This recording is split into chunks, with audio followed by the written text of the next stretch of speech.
Next up, we've got a lifter. He says he needs a form check on his third bench at this meet. He says he was called for heaving 2 reds from the side judges. He says, note that this is an IPF meet at a fitness expo, so the judging was strict. I've benched with this style for a few years and done 2 IPF meets and did not get called for it. If I have to change to a soft touch, I will, but I find it a lot more difficult. Is there any way I can still do a sink? Yeah, there is. So I looked at this video, and there's not really anything that I can see as a heave, because technically a heave is going to come after the press command. Now what I do see is a little bit of up and down movement.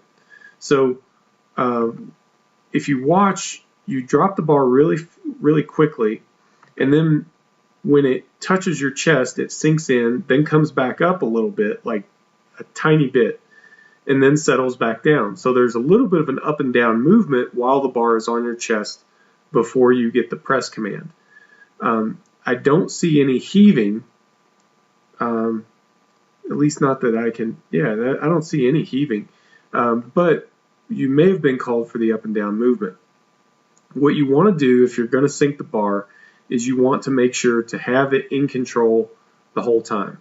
So let me give you an example. Here's another guy on the RTS team, Kelly Branton. He's doing 606 here in training.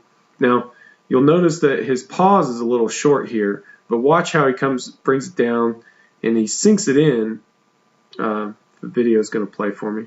He brings it down and he sinks it in, but he doesn't bounce it. There's no double bounce. Like, he sinks it in and that's it.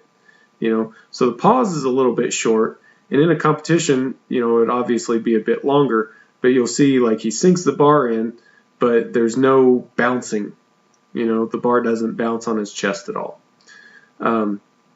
So that's really what you're going to be going for. So that may be what you got called for. I don't know. And if it wasn't that, then it was something else that I can't see. That's it. Sorry, I wish I had some better advice for you.